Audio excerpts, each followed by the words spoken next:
From a quiet town beginnings. There's something about small American towns that just radiates safety. Maybe it's the gentle hum of everyday routine, or the way neighbors wave from porch swings while keeping a watchful eye on each other's children. DeWitt, perched quietly on the outskirts of Syracuse, New York, in the mid-20th century, was exactly that kind of place. Bordered by tidy roads, lined with maple and oak, it was the sort of community where life seemed as predictable as the changing seasons. Back in the 1930s, DeWitt wasn't bustling. The air carried scents of fresh-cut grass and the distant tang of coal smoke from trains that rumbled toward bigger dreams in the city. Families gathered in church pews on Sundays, swapped pie recipes at the summer fair, and trusted that their world was safe from the dark headlines that sometimes drifted out of New York or Chicago. Into this comfortable monotony was born John Jamelski in 1935.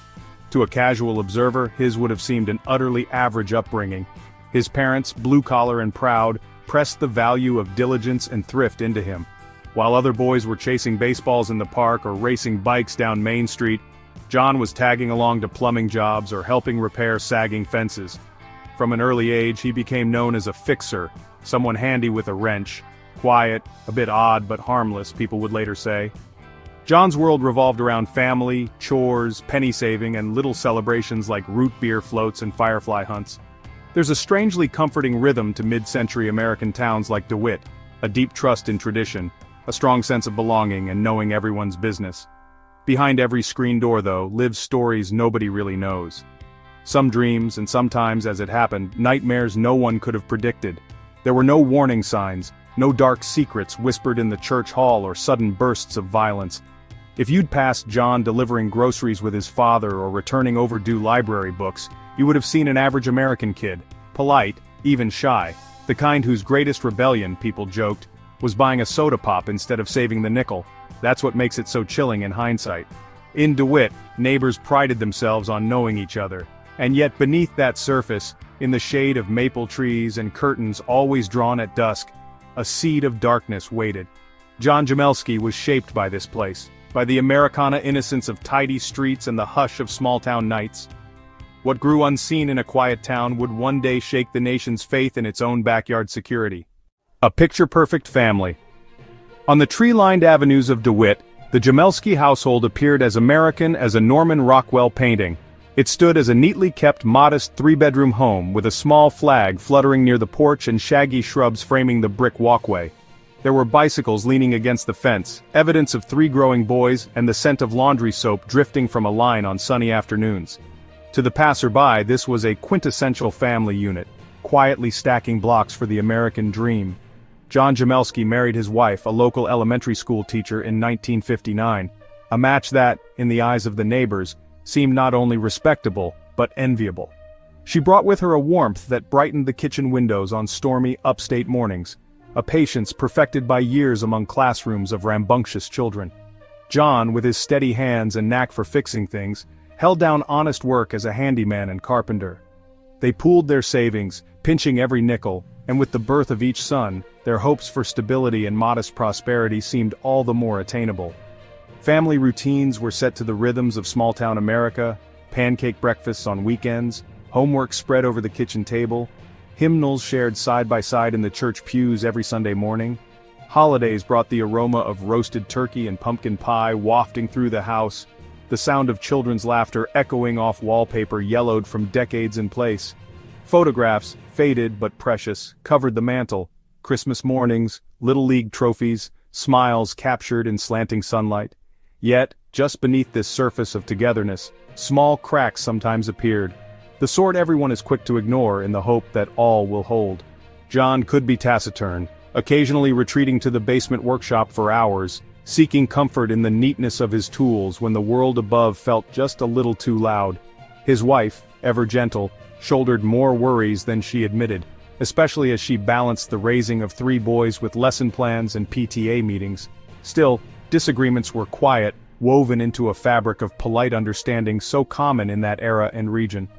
Their sons grew up with the freedom of backyard ball games and neighborhood adventures, learning the merits of discipline, thrift, and respect. John's instructions rang clear: do your chores, mind your manners, find your own way. It was a house where hard work was praised, words were measured, and private feelings tucked respectfully out of sight.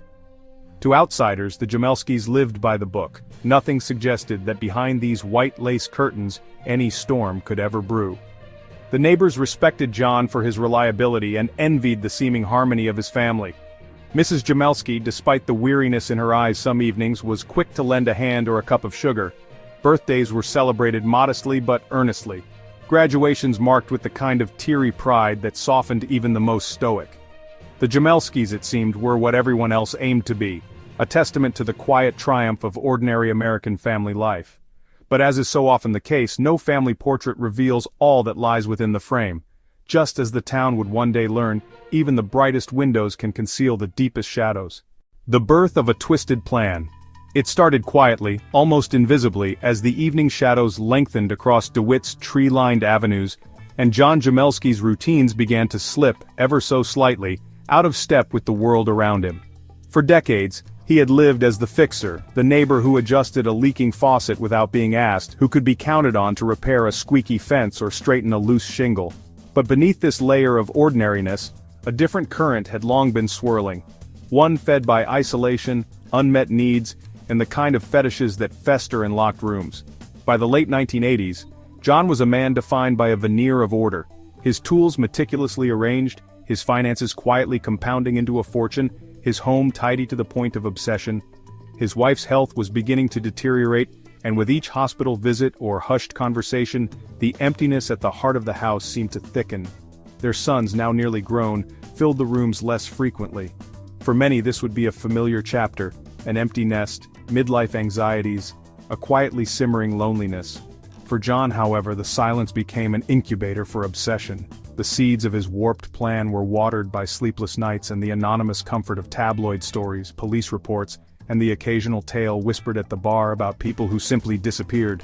John's mind circled back again and again to one fantasy: power, control, the total domination of another soul. These were chilling thoughts, but they arrived in small, plausible packages, the sort of passing daydreams that most people would banish or at worst, confess to a therapist. Not John. He let these impulses shape his daily routine, building them in secret, detail by detail, in the hidden spaces beneath his home. By October 1988, John had mapped out every step in his mind. He planned the routes he would drive in Syracuse, the types of people he would watch, and how he would approach them. His construction background, an asset for most of his life, now took a sinister turn. He began using his skills not only to maintain his property above ground, but also to design and reinforce a hidden chamber deep beneath his feet, a place invisible to casual observation, soundproofed against the world's suspicion, but built with the same care he had once lavished on family projects. He was patient too. John spent weeks cruising the streets, watching, learning the rhythms of young people and vulnerable women in the city. He noted where teenagers lingered after dark, which convenience stores saw the most foot traffic, how long someone might go unnoticed once they stepped away from a group. Every detail was cataloged and tested, practiced in his mind until anxiety sharpened into a kind of predatory clarity. His first true step into criminality was calculated, not a crime of wild passion, but the result of months of careful planning, a poisonous flower nurtured quietly over years. The world outside continued its rush toward Thanksgiving and snow, football games on TV, and the easy security of small-town America. No one suspected that inside the mind, and soon beneath the floors of one of their own, a monstrous plan had finally found its moment to bloom. Hell beneath the earth. 4 meters below the neat, unsuspecting house on a quiet DeWitt street, a world existed that belonged to no one but John Jamelski.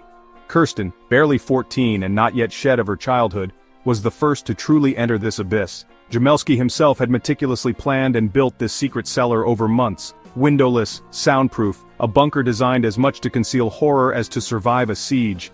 Every detail served a single, chilling purpose: total control over another human being. Getting into the cellar meant crawling through a tight square opening hidden behind a false wall. A ladder reached down into darkness, where cold cement pressed in on every side. The space was just large enough to stand, with a thin, stained mattress pressed against one wall, an old microwave perched on a crate, its door taped at the edges like some makeshift afterthought. There was a bucket, and the reek of hopelessness thickened the air. Fluorescent bulbs in metal cages flickered uneasily. light, but never warmth. Kirsten's world shrank to the size of her chains. The clink of the iron shackle on her ankle was constant, her walk limited to a few claustrophobic feet at most. Jamelski would descend the ladder at all hours bringing bits of reheated food, sometimes just lukewarm cans of soup, rarely a word. The sound of his footsteps above, the creak of the stairs became the edge of terror. Life measured not in days but in the rhythm of his routines. Time slipped away in this underground hell. Above ground the seasons changed, leaf piles turning to snow, the world brightening with summer. Kirsten's only markers of time were occasional changes in the brands of canned food or slow decay of objects. Sometimes she tried scratching days into the wall with a bent nail but lost count almost immediately.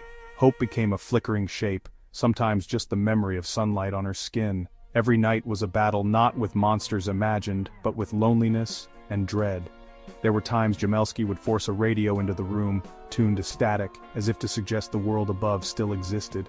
The rest was silence. Kirsten would talk to herself quietly, repeating her name. Anything not to forget who she was.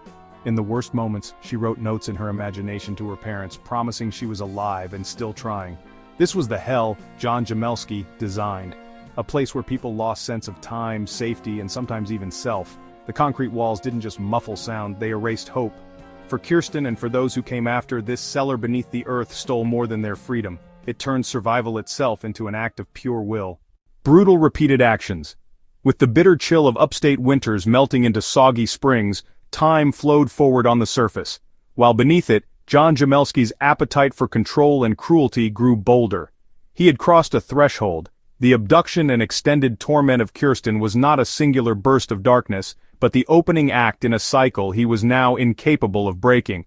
And so, what had once been the unthinkable became a pattern, one he could play out, re-script, and refine. To John the process became ritualistic. He learned from his first crime. Every misstep, every moment of near discovery, was quietly catalogued and amended for the next time. Security was enhanced, more locks, muffled seams, stricter routines. The thrill of secrecy matured into cold, methodical practice. Outside neighbors admired his neat hedges, unaware of the chilling order he engineered below. The hunt itself was a dark routine. He planned his excursions with obsessive detail, cruising city streets, tracing bus routes, watching as vulnerable souls faded into evening shadows. John knew how to find the overlooked, the fragile, the ones whose disappearances might slip through the cracks of a noisy world. His acts were not impulsive. Each abduction was an orchestration, targeting those who would be least missed, hardest to trace, and most easily overpowered. Inside the cellar, each victim endured the same descent into a personal hell. Every abduction began with false reassurances, an offer of a ride, a helping hand, a gentle smile that masked his intent. But once the cold concrete swallowed them, the mask dropped. The pattern repeated.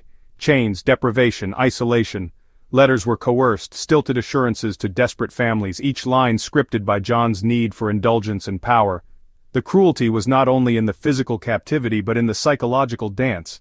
Reminders that escape meant harm not just to themselves but their loved ones. Threats that burrowed deep in the psyche. For each new victim, the ritual became colder and more efficient. Jamelski developed a sinister routine. After the initial shock wore off for the captive, he forced them to adopt the rhythm of his own twisted world. Meals left at erratic intervals, the room plunged in darkness when he wanted quiet, a silence so thick it nearly suffocated, all serving to erase hope and identity. There were days when the only noise came from distant footsteps or the subtle click of locks. Sometimes he would leave old newspapers in the cellar, warped attempts to tether the imprisoned to some echo of the outside world, only making the isolation cut deeper. His cruelty escalated with each repetition, where at first there had been clumsy attempts at kindness, leaving a radio, occasional treats. These disappeared as he grew more comfortable in his dominion. Each survivor's spirit was bent by a mixture of deprivation, uncertainty, and Jamelski's unpredictable moods. He spoke less, barked orders, and retreated quickly, as if determined to be just a lurking shadow rather than a constant tormentor. Yet even as the horror became routine for Jamelski, the surface world remained oblivious. The hum of televisions, the laughter at backyard barbecues, the mailman's morning whistle, all persisted undisturbed just a few feet above unimaginable pain. No cries were ever heard and no searches ever found their way behind locked cellar doors.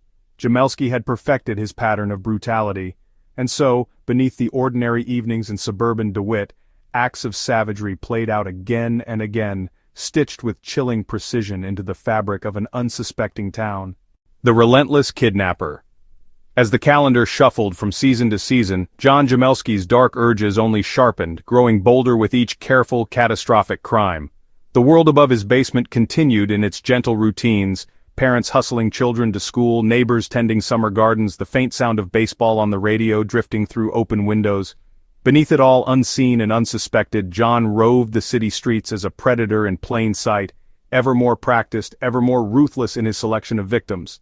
By the mid-1990s, his sense of impunity was nearly absolute. The local police had not uncovered his secret, and the world's casual indifference to the missing, especially those from marginalized backgrounds, gave him both cover and confidence.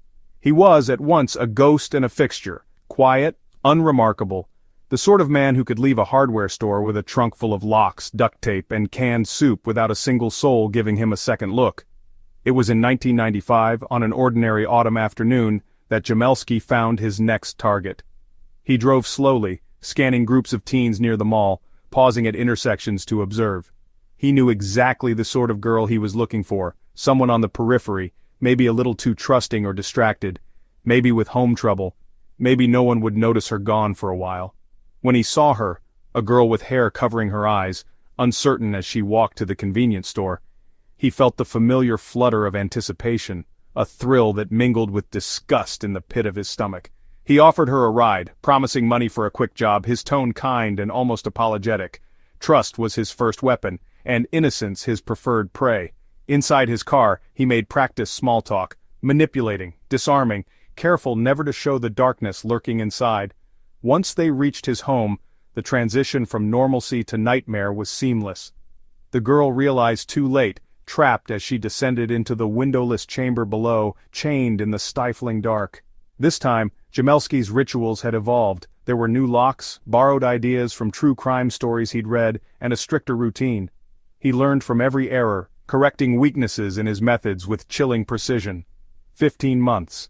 That was how long his victim remained entombed underground, living in frightened silence, overwhelmed by threats not just to herself, but to her loved ones on the outside.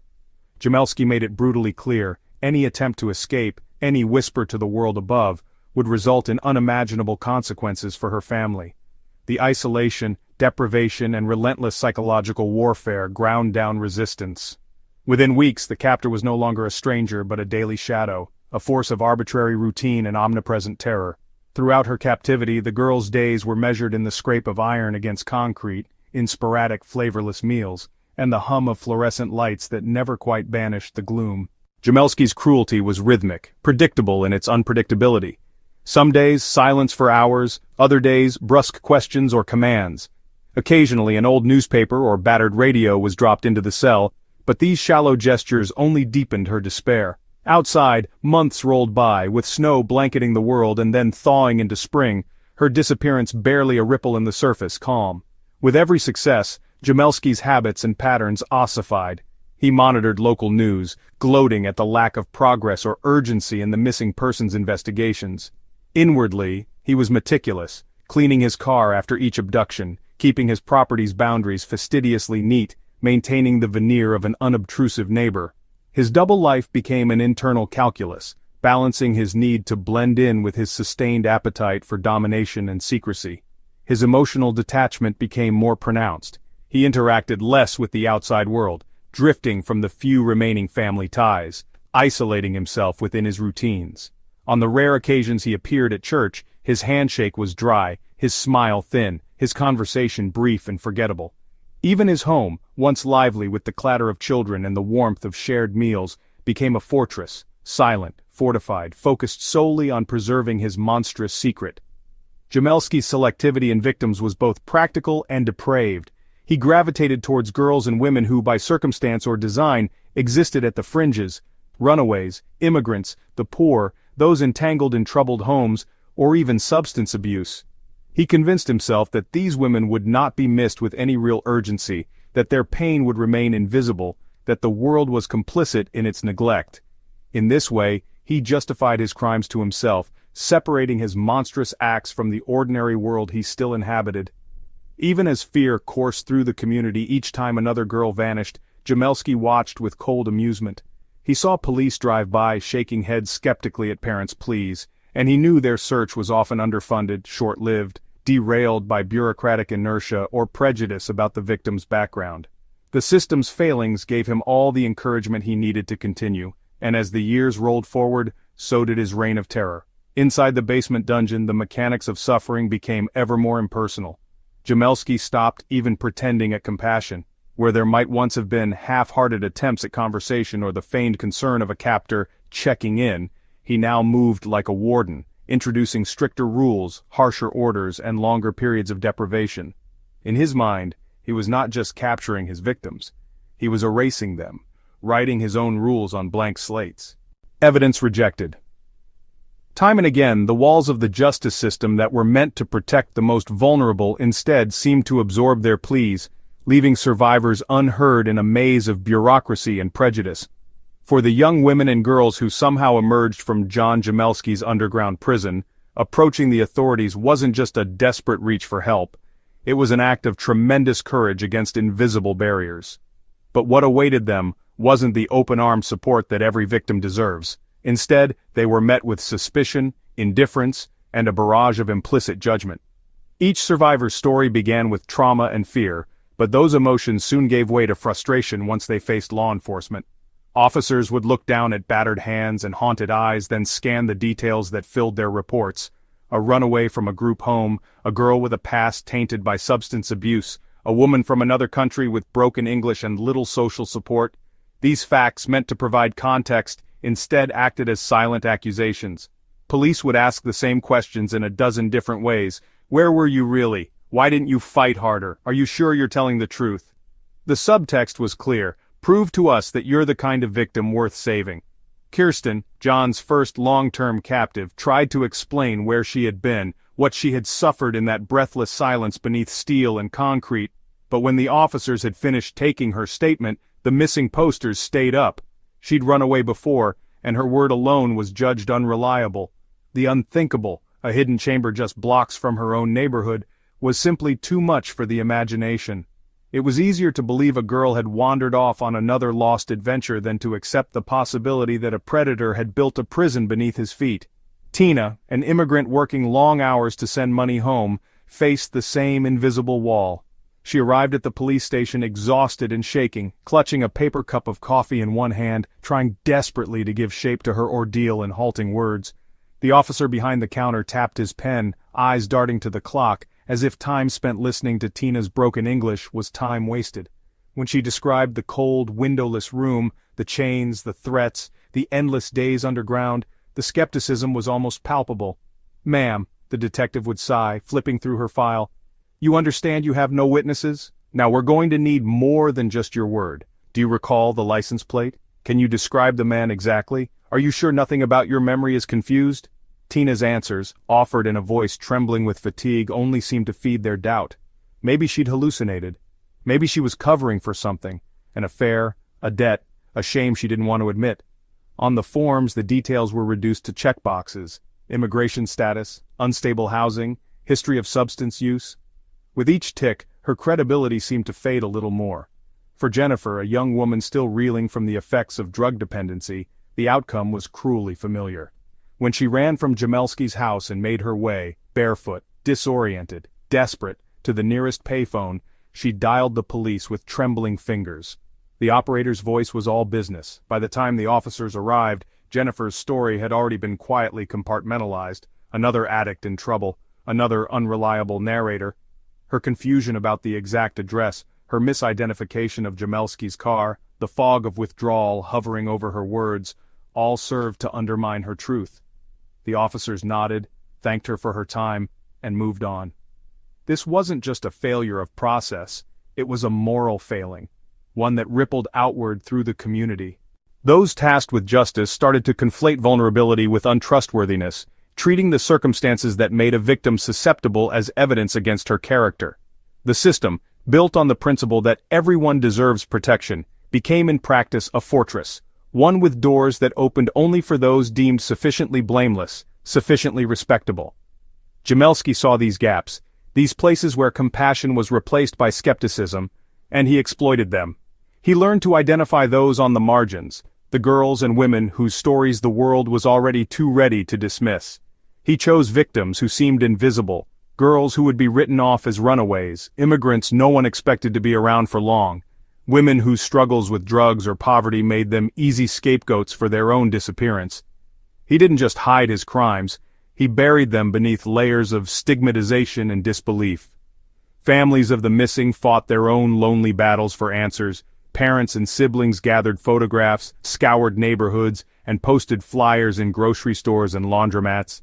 They called police stations over and over, only to be told to wait, to be patient, that their loved one would probably show up soon. Often, behind closed doors, the officers would exchange glances, another wild goose chase. The investigations, if opened at all, quickly gathered dust. There were moments when evidence nearly broke through.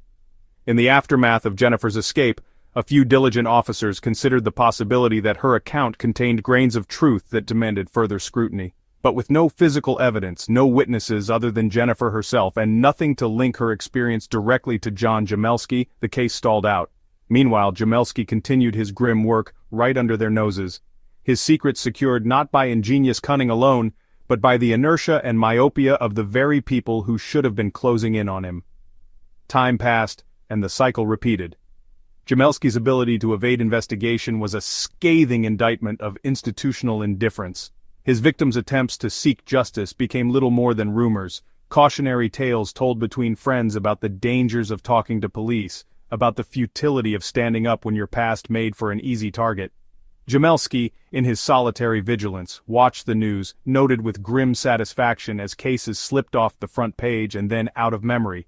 Long before DNA evidence or digital breadcrumbs could have filled in the gaps, Jamelski's greatest shield was society's willingness to look away.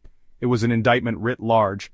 For every victim whose cry for help was met with a dismissive shrug, the darkness stretched a little further.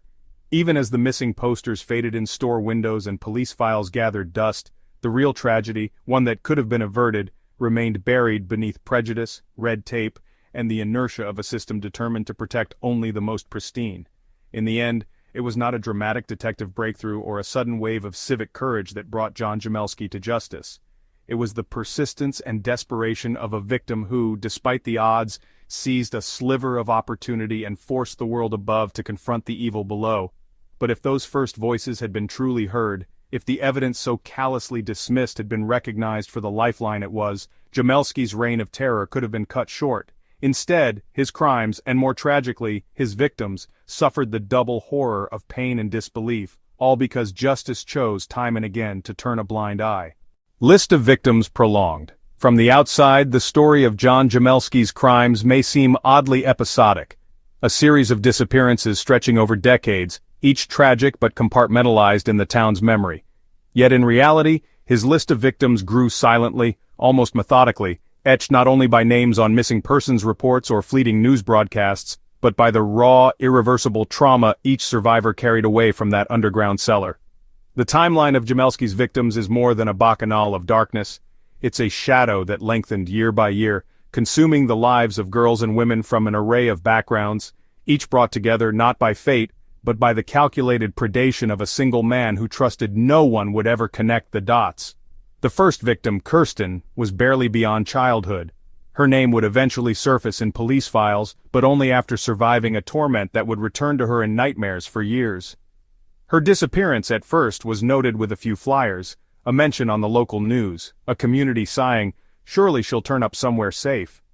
Kirsten's parents wore out their hope with late-night drives, searching for a sign, haunted by the idea that the world could swallow a child whole. But for months, there was only silence. For those above ground, seasons changed. For Kirsten, time all but stopped, her days reduced to the grind of survival beneath concrete, in a world no one could believe existed just a few blocks away. After Kirsten came others, each chosen by Jamelski with the precision of someone who had spent years rehearsing cruelty. Hostage after hostage, their stories followed a similar unsettling pattern, a moment of vulnerability exploited, the promise of a ride or a few dollars, then the plunge into darkness. There was never any logic to the order, race, age, circumstance. It was opportunity Jamelski watched for, and he watched closely. By the time the 1990s dawned, Jamelski's predatory radius expanded. He no longer targeted just teenagers or those on the periphery of the city but ventured further, seeking out women whose lives made them nearly invisible to the system. One victim was a woman from a struggling neighborhood who vanished on her way home from work, her absence noted with resignation by all but her closest relatives. Another was a young adult estranged from her family, whose social network was small and scattered, whose absence, Jamelski felt certain, would be attributed to another failed attempt at starting fresh elsewhere. Among them was Tina, an immigrant, 53 years old, caught between menial jobs and the daunting pressure to support family far away. Tina's case highlighted Jamelski's unique, cruel calculus. He knew the world would be slow to panic over a missing woman who lived quietly at the margins, who sent remittances home but seldom made waves. For Tina, the ordeal lasted nearly a year. Her days underground blurred together under the flicker of a single bulb, the ache of chain burns on her ankles, and the sound of distant footsteps that never arrived to free her. When she was finally released, Jamelski handed her $50 and left her at a bus stop, an obscene gesture meant to suggest closure, as if suffering and lost time could be traded for a few crumpled bills. There were others too, victims who, for reasons both arbitrary and calculated, were let go after months of captivity, forced to carry their scars in secret. Some didn't trust the police, some tried only to have their stories dismissed or picked apart, their trauma met with skepticism. The list grew longer even as the world above failed repeatedly to see the pattern. Jennifer, another of Jamelski's targets, stepped unknowingly into his trap while struggling with her own addictions and instability. By then, Jamelski had grown frighteningly adept at manipulating the weaknesses of his prey. Jennifer's ordeal mirrored those before her. Captivity defined by hunger, humiliation, and psychological terror. But her escape did little to disrupt the chain. She fled barefoot, disoriented, reaching out for help only to be confronted by a skeptical system. Her bid for justice fell into the compartment reserved for unreliable witnesses. Meanwhile, Jamelski's dungeon stayed hidden, the horror merely pausing until he was ready again. Each of these women bore witness to a harrowing reality. For every victim who escaped, there were nights waiting for the next. There were missed alarms. There were tiny bureaucratic lapses and social blind spots that enabled Jamelski's next act. No single escape or discovery seemed to trigger the kind of investigation that would end his reign. Rather, their experiences read like an unbroken chain. Pain passed from one captive to the next, the cycle looping until chance intervened. But the list of victims is more than just a grim roll call.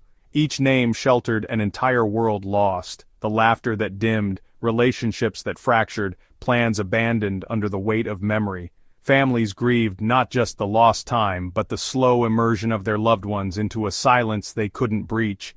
Some fought for answers, pressed investigators, called TV stations, stirred up brief public interest.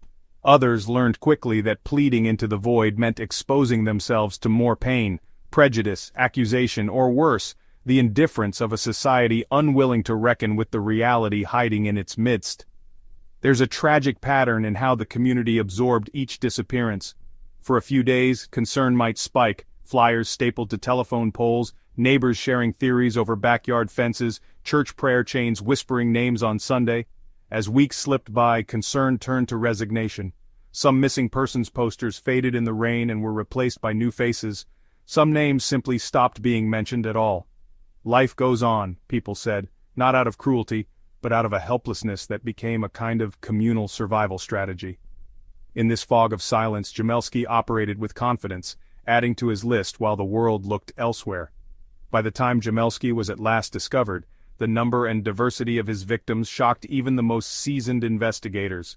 The breadth of suffering and the duration of his crimes, over a decade and a half, spoke to a broken system and a community lulled into a dangerous complacency.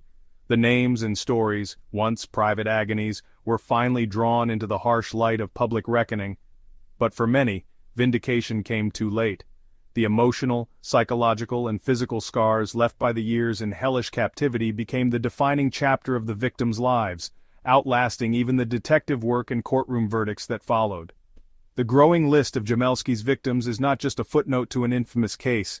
It is an indictment, a testament to how easily holes in the fabric of society can widen, swallowing the overlooked and the unheard. Each person abducted was a universe of possibilities, snuffed out by neglect as much as by malice. Only by acknowledging every link in that terrible chain can we hope to understand the true cost, and maybe, in that understanding, ensure that such a list never grows again. Narrowing escape route. As the years bled into one another in DeWitt, the veil of security that shrouded John Jamelski's dark world began to fray, albeit almost imperceptibly. For so long his evil had gone unchecked, methodical, silent, obscured by both the indifference of the system and the pain of those he targeted. But the narrow, flickering candle of hope that burned in the hearts of each captive was never quite extinguished, even as the odds of escape shrank with each passing season. It was late autumn 2001. Winter's chill was seeping into the cracks of Jamelski's aging home, and the outside world was wrapped up in its own turmoil. Faraway wars and domestic uncertainties filled the news, yet inside the underground bunker another war was waged every single day, a war of endurance, sanity, and, desperately, of survival. Jennifer, like the captives before her, never imagined she could end up in the nightmare below those layers of concrete and steel. When she first encountered John Jamelski, he was just another gray face in a small town, a quiet old man, harmless, even nondescript. The moment she slid into his car, seeking warmth, a bit of cash, maybe even a sliver of trust, she could not have known she was on the edge of vanishing from the world above. From the very first night in that dungeon, the contours of Jennifer's life shrank to the rhythm of his footsteps, the metallic clank of chains, and the uneven flicker of fluorescent light. Countless hours slipped by in crushing boredom and bone-deep fear. Unlike his earlier captives, Jennifer's ordeal played out against a backdrop of increasing wariness and a slight, creeping paranoia on Jamelski's part. He watched television news more closely, bracing for the day his luck might run out. But as always, he calculated that the thin cracks in his fortress could be patched over fast enough to keep the world out and his crimes safely concealed. What kept hope alive within Jennifer wasn't simply luck or naivete. It was something simmering beneath the surface, a stubborn outrage, an unwillingness to surrender to the darkness. Inside the monotony of her confinement, Jennifer began to plot obsessively. She counted moments when Jamelski's routine slipped, a late meal, the rattle of keys, the sharp click of multiple locks. She cataloged the soundscape, neighbors mowing lawns above, birdsong filtered through dirt, a barking dog at dusk. She began to sense through pure willpower that there was a rhythm to her captor's movements, and that any plan for escape hinged on sabotaging those routines. When John finally miscalculated, however slightly, Jennifer was ready. It happened on a cold, gray afternoon. This time he offered her a half chance to leave the dungeon briefly, to tidy herself up for one of his errands. He underestimated her resolve. Jennifer watched every tiny mistake, a loose grip on her wrist, a moment's distraction as he gathered supplies in the cluttered mudroom, keys dangling from his belt. Heart pounding beneath the thin cotton of a borrowed sweatshirt, she committed every detail to memory, searching for any tool or object that could become her lifeline. Her brief opportunity came when Jamelski left her unattended in a side room as he loaded recyclables into the back of his car. She scanned the space, looking for phones, unlocked windows, anything at all. No such luck. Every weak spot seemed to have been anticipated and patched. Even so, Jennifer's sense of timing sharpened. She saw, even in his paranoia, that Jamelski could grow careless when distracted by routine. That sliver of insight became her lifeline. She practiced feigning docility, calculated her own responses, and waited for the scenario to play out again with better odds. Yet even with all her planning, escape from his grip was far from simple. The outside world, if she could reach it, was hardly a promised land. The few moments she managed alone were fleeting, a desperate examination of doors never left unlocked, windows too small or high to navigate. Jamelski's attention would snap back, and each time, safety retreated another step. Still, Jennifer changed her tactics. Subtle sabotage became her weapon, breaking light bulbs, hiding small objects, leaving tiny marks, anything to slow him down or leave a trace however faint. Sometimes these efforts only hardened his vigilance, sometimes he'd fly into rages unpredictable and terrifying. The psychological warfare raged both ways. Jennifer learned quickly that hope, in small doses, could be both a poisonous trick and a necessary tether. To stay sane, she constructed imaginary dialogues, describing her ordeal to a future police officer, rehearsing exactly how she'd recount every detail if she lived to see freedom again. These mental exercises became as essential for her survival as food or water, giving purpose to the endless hours and keeping memory sharp where despair might have dulled it. Meanwhile, above ground, the world continued to function with chilling normalcy. No one heard the scratched whispers or the shuffle of feet below.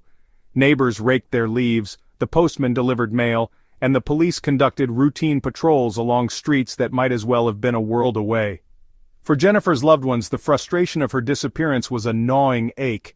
Missing posters faded in store windows, phone calls went unreturned. In her neighborhood, whispers began to circulate, but as with so many before her, resignation soon followed fear. "She'll turn up," some said. Others grimly simply stopped asking.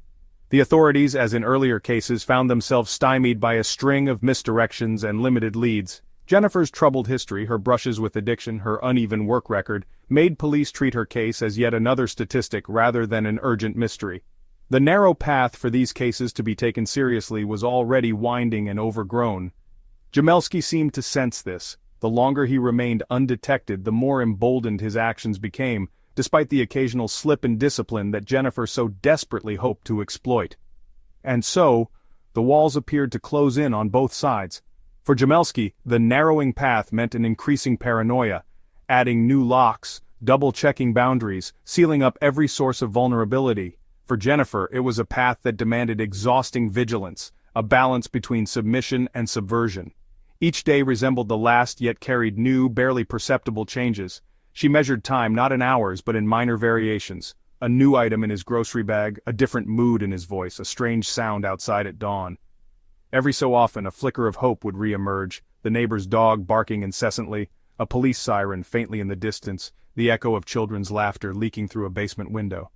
Jennifer learned to bank these moments deep in her memory, nurturing them during her lowest hours. Somewhere, she thought, opportunity lay waiting.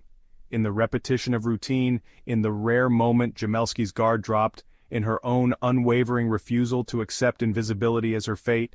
Then came the day everything changed. It wasn't a dramatic break for freedom, nor a meticulously engineered plot coming together in a Hollywood climax. Rather, it was luck, gritted through weeks and months of observation and patience. One morning, while accompanying Jamelski on a mundane errand to a recycling center, Jennifer managed for a split second to free herself enough to use a public phone. Her hands shook so badly she could barely dial, breath short, her heart battering her chest. She stammered a coded cry for help to a family member, vague but charged with urgency. The narrow road to freedom had appeared at last, a sliver of light slicing through years of shadow. The wheels of justice were set in motion not by some genius deduction, but by the iron will of someone the world repeatedly tried to ignore. The path to escape, so often visible only in retrospect, is rarely clear or wide. It is instead marked by hundreds of small, perilous choices, a game of endurance rather than one of strength.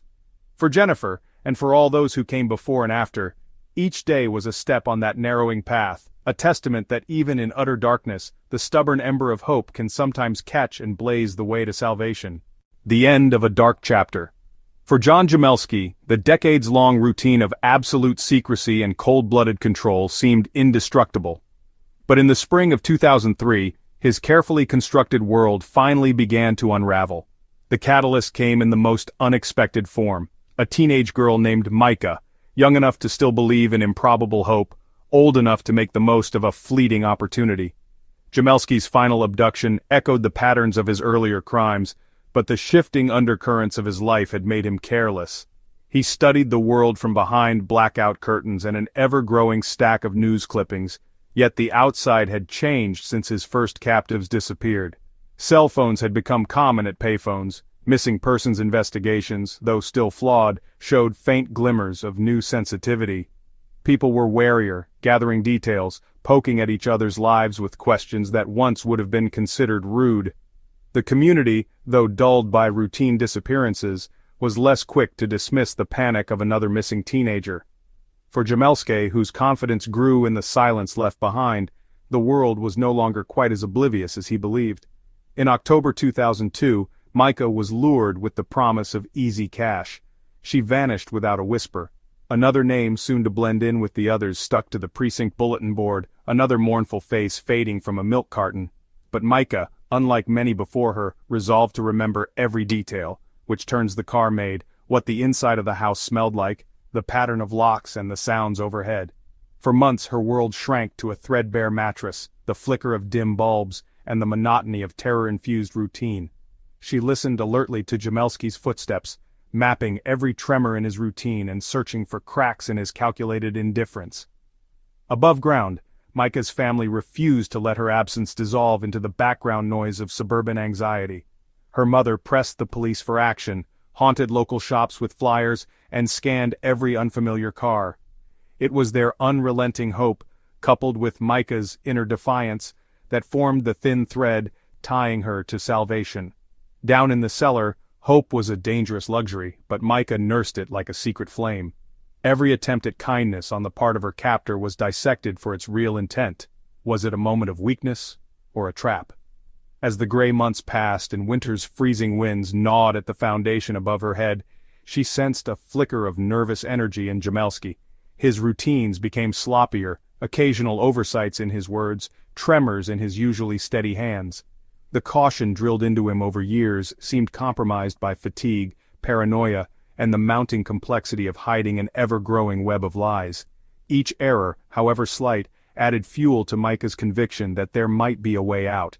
And then, the break she needed appeared almost out of nowhere. During a rare journey above ground with Jamelski, ostensibly to help load recyclables, Micah glimpsed a payphone at a rundown convenience store.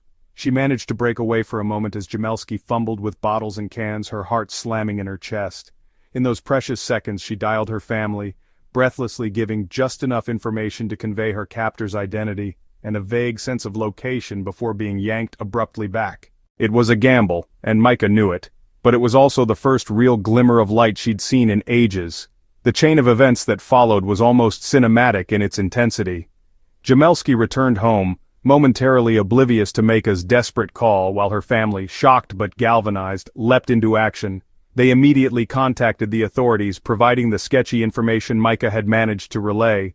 Local police, confronted by persistent family advocacy and a refreshed sense of urgency, finally pieced together the link between a series of missing women, all with tenuous connections to a mysterious older man living alone just beyond DeWitt's familiar neighborhoods.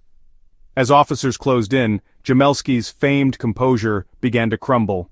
When the police arrived at his door, presenting their suspicions with the gravity the case deserved, he attempted to deflect suspicion with a blend of charm, confusion, and outright denial. But the evidence was mounting: unanswered questions, property records, and the fear-stricken testimony of Micah's family. Inside his house, the charade unraveled quickly. Detectives, already suspicious of Jamelski's obsessive privacy and fortressed basement, insisted on a search. It was in the darkness beneath his feet that the tide finally turned. There, police discovered the nightmare. The reinforced steel doors, the graffiti scrawled in trembling hands, scraps of possessions belonging to missing girls. Every detail aligned with Micah's account. Suddenly, denial was impossible, and the myth of the harmless neighbor shattered with a single resounding crash. Micah, along with surviving captives from previous years, became the bravest witnesses. Facing her captor in court, she recounted her ordeal with clarity and quiet rage, refusing to be cast as just another nameless victim. Her testimony, buttressed by the evidence recovered from Jamelski's lair, became the linchpin in a case that finally, and resoundingly, ended his reign. The aftermath rippled through DeWitt and beyond. Families emerged from years of unanswered questions, elation mingling with unspeakable sorrow. The community, once blissfully sure of its safety, was forced to reckon with the dangers brewing unseen. The court sentenced John Jamelski to 18 to 99 years in prison, an admission, finally, that every minute of stolen freedom deserved to be repaid with years of hard time. All his assets were seized, used in part to compensate victims who would never truly reclaim what was lost beneath his house. Yet for all the justice meted out, the echoes of Jamelski's crimes lingered. His story quickly became legend, a favorite subject for true crime television, law journals, and those who haunt the fringes of horror fascination. But for those closest to the case, justice was less a matter of headlines than of hard-won closure. The wounds remained, as did the uneasy knowledge that evil could take root in the most ordinary place.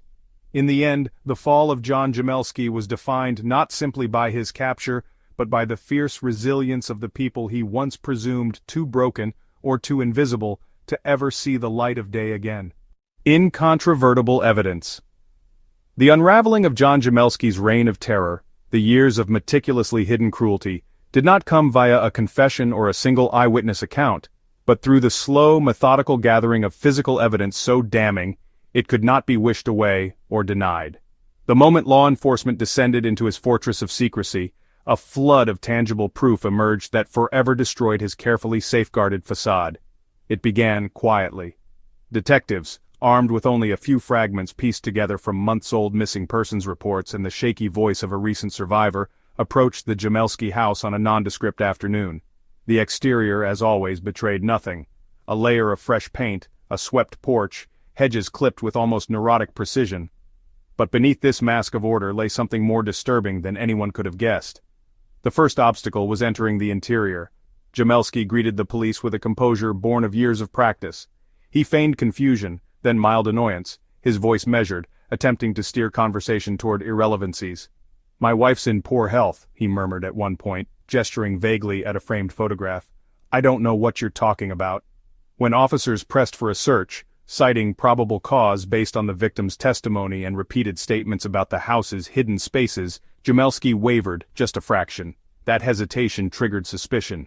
The officers pushed, and finally, facing the threat of a warrant, he grudgingly permitted them entry to the basement. It was below ground that the reality of his crimes was laid bare. The thick, reinforced steel doors were the first sign that this was not just a space for storage. Multiple heavy-duty locks, several of them custom, all immaculately maintained, guarded a small antechamber. The air shifted from stale to suffocating as officers advanced, flashlights slicing through the gloom to reveal the unmistakable sights and scents of systematic imprisonment. The main chamber was a grotesque monument to Jamelski's obsession, a concrete box lined with soundproof insulation, the walls etched with scratch marks, and overwhelmed by the persistent odors of human despair. Chains and padlocks hung from metal rings set into the floor and wall. There was a stained, threadbare mattress with torn sheets, buckets serving as makeshift toilets, and an emaciated collection of canned food and instant noodles stacked in one corner. Each item bore mute testimony to the daily degradations suffered by his captives. What shocked even the seasoned police officers, however, were the subtler details. Tucked into a hollowed-out cavity behind a loose brick, they discovered stacks of crumpled letters, pleas written by victims under duress, some addressed to family members, others dictating lies about their supposed whereabouts. Each letter followed a similar eerie template, as though directed by the same unseen hand, mixing apologies, assurances, and the careful erasure of Jamelski's presence. Then there was the evidence of psychological warfare: battered radios tuned to static, old newspapers scattered about in carefully selected languages that matched the backgrounds of his victims, and discarded clothing, shoes, shirts, worn-out underwear, all with names penned on the insides in trembling, unfamiliar scripts. But perhaps most damning of all were the tangible artifacts that connected the space, the victims, and the perpetrator beyond any reasonable doubt. Photographs, hundreds, hidden in false drawers and inside labeled boxes within the basement. Some were Polaroids, others developed prints, all showing different stages of captivity. The subjects' faces, in various states of distress, appeared against the same concrete backdrop now being documented by law enforcement. Many photos showed victims holding up handwritten signs, also recovered, with forced statements or the day's date, intended perhaps to further torment their loved ones or to serve as twisted trophies for Jamelski himself. Audio cassettes and old VHS tapes, still labeled with dates and sometimes names. Investigators found that these contained audio diaries, some forced, others sobbing confessions, recorded by the victims or by Jamelski. In these tapes, the fear and resignation in the girls' voices was unmistakable, and at times there was the chilling interjection of Jamelski himself, his voice calm and matter-of-fact. Physical tokens, jewelry, hairbrushes, IDs, and driver's licenses. Some objects tied directly to individual missing persons cases, linking previously unconnected reports into a single horrifying timeline. These personal effects, when displayed across the police department's evidence tables, became a patchwork map of Jamelski's methodical terror. The most devastating forensic breakthrough came in the form of biological samples, bloodstains preserved in concrete seams, tufts of hair, and fingernail scrapings. Forensic teams methodically collected swabs and bagged every possible DNA trace. When analyzed, these samples matched not only the survivor whose escape had reopened the case, but also several unsolved missing persons cases going back years.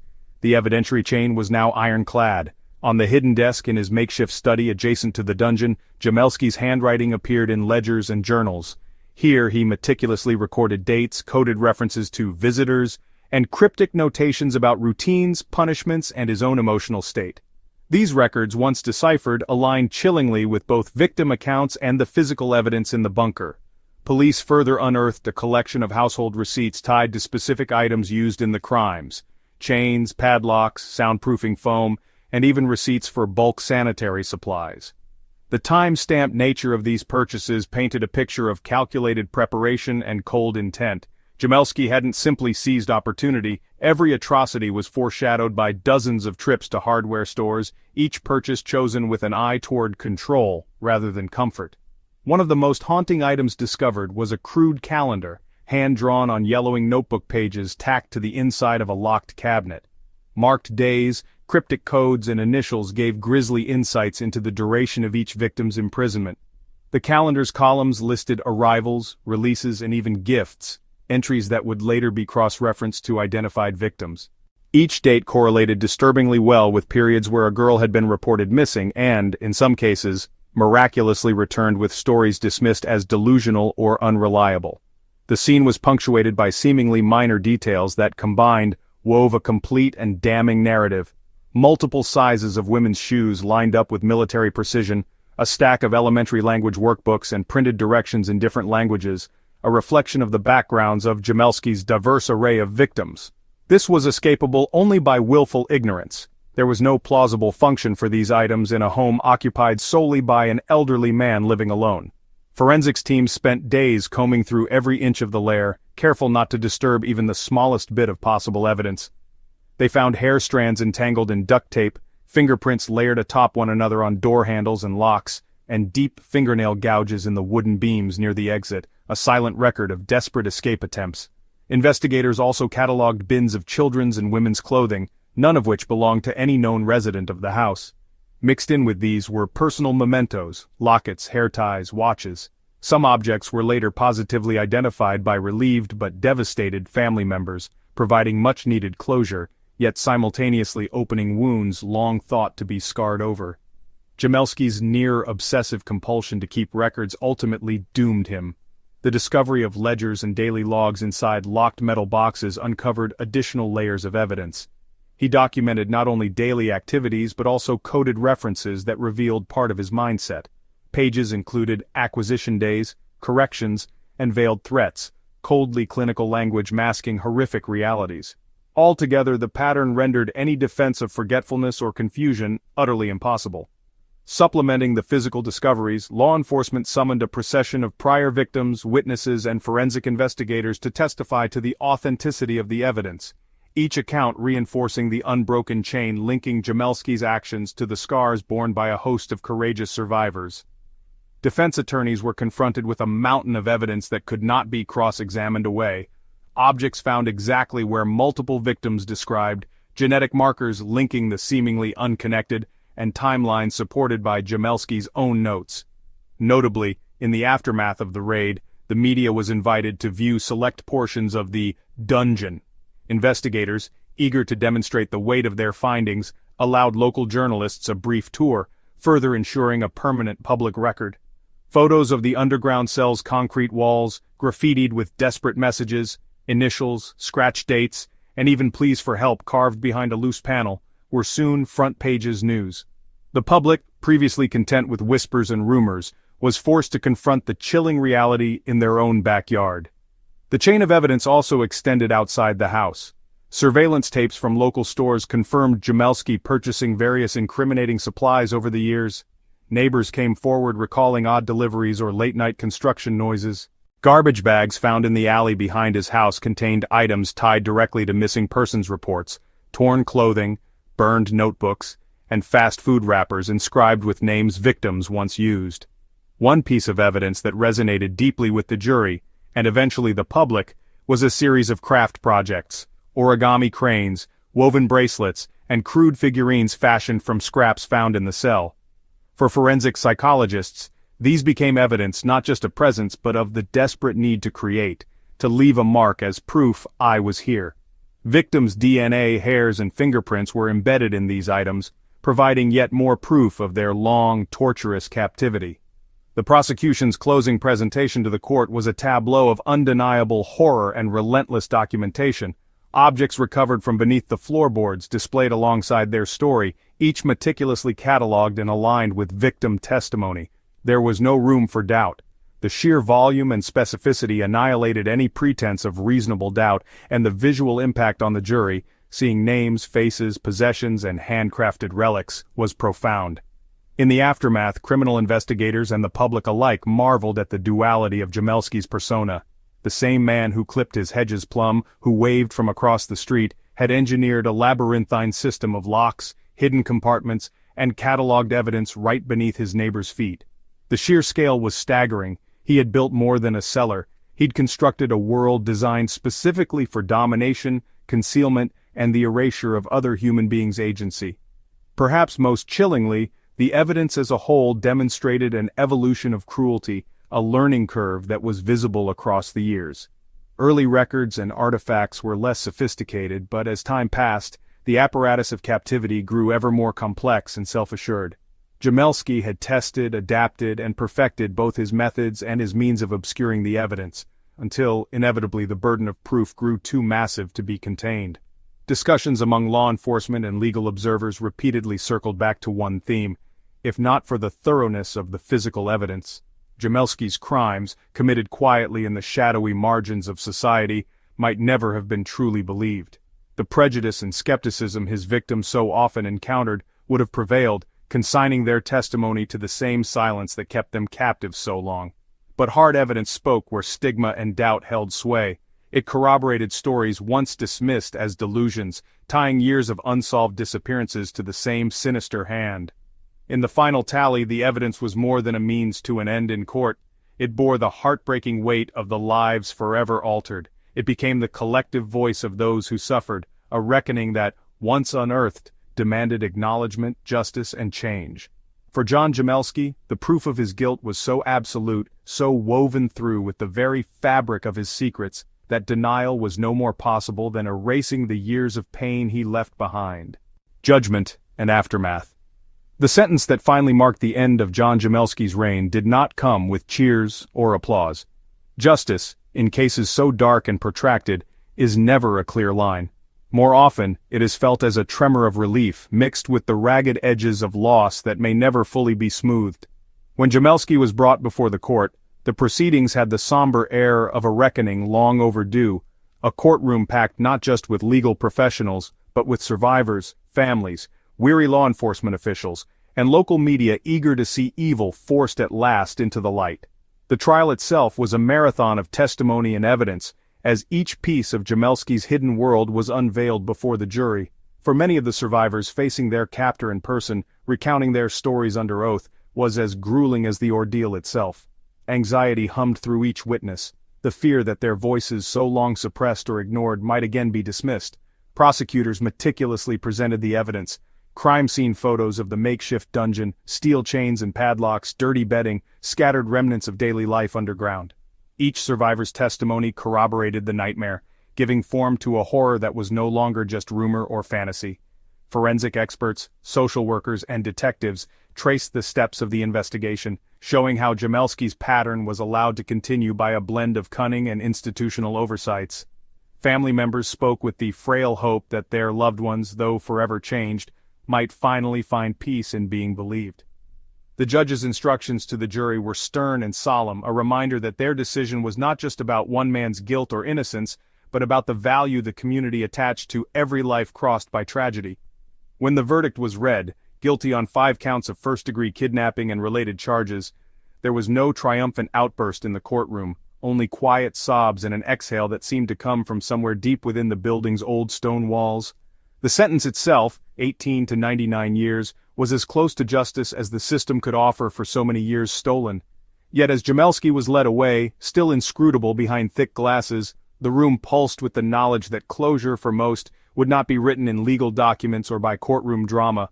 The aftermath of his sentencing rippled outward, both intimate and publicly visible. For the families, it was a relief that the daily dread, searching faces in the crowd, waiting for a knock or a letter or a confession, could finally recede. For survivors, The knowledge that their tormentor would most likely die behind bars offered a grim reassurance, but it did not erase the years spent in darkness or the scars, visible and invisible, that they continued to carry. Some chose never to speak to the press. Others, with time, became advocates for missing persons and victims' rights, their voices now shaped by experience, not silence. News of the conviction spread rapidly through DeWitt and beyond. The community, once defined by the veneer of suburban safety, was forced to confront its own complacency and the holes in its social fabric. Local organizations held vigils for the missing and the returned, while town meetings included difficult conversations about law enforcement's failures, systemic bias, and the ways entire neighborhoods could have overlooked the warning signs. The Jamelski case became a touchstone, a lesson in vigilance, empathy, and the lasting need for accountability at every level of society. Financial restitution, ordered as part of the judgment, was also a necessary but imperfect salve. Jamelski's seized assets were distributed to those he had victimized, meant to compensate for therapy, medical expenses, and lost time. Yet no amount of money could ever return what he had stolen: education, relationships, a sense of safety, or years that should have been freely lived. For several families, compensation enabled moves to new states or investment in long overdue care. For others, it merely marked the closure of a chapter, not its true resolution. The legal case drew attention from national and even international true crime enthusiasts. Writers, filmmakers, and legal scholars dissected every detail, eager to understand how a man with such an ordinary facade had caused so much devastation beneath his unremarkable home. Documentaries were produced, podcasts debated how much blame rested with the perpetrator alone, and how much belonged to larger institutional failures. Yet within DeWitt, these efforts sometimes felt at odds with the pain still echoing among neighbors and survivors. For them, the cameras often lingered too long, missing the quiet daily work of healing and rebuilding trust. The resonance of the case even reached state and federal legislatures, prompting new discussions and, in some places, the creation of laws aimed at improving missing persons protocols, enhancing victim support networks, and mandating better communication between agencies. Some survivors consulted directly on these reforms, lending their lived experience to the bureaucratic machinery of prevention and justice. The impact was gradual, but real, a shift in how both officials and the public viewed the importance of every disappearance, no longer just another missing persons report, but a call for urgent, compassionate response. Jamelski, for his part, remained largely silent after sentencing. Appeals were filed and denied. He never confessed to the full extent of his crimes, leaving some families with questions that could never be answered. As the years passed, news of his life in prison grew sparse, reduced to brief mentions and the occasional rumor. Notably, his 2020 petition for parole, broadcast in a cold officialese, was swiftly denied, reaffirming that some acts remain unforgivable regardless of time spent behind bars. But true aftermath, the real marrow of justice, lay elsewhere, in the slow, arduous process of naming and claiming the pain that had gone unspoken for too long. For the survivors, healing was not a straight line. Some battled nightmares, anxiety, and isolation. Others rediscovered agency in activism or creative work. Many built new lives far from DeWitt's maple-lined streets, but a few chose to stay, their presence a quiet rebuke to the secrecy that once ruled. Each anniversary of Jamelski's arrest became an opportunity to gather, reflect, and insist on better for future generations. Over time, a sort of scar tissue resilience took hold. In the grown-up faces of former captives, in new community initiatives, and in rituals of remembrance for those still missing. Slowly, the echo of Jamelski's reign dimmed, replaced by stories not of captivity, but of resistance and recovery. Out of darkness, violent, senseless, and suffocating, emerged a stubborn light, the enduring belief that, though justice cannot restore what was lost, telling the truth and being heard remain acts of vital, ongoing power.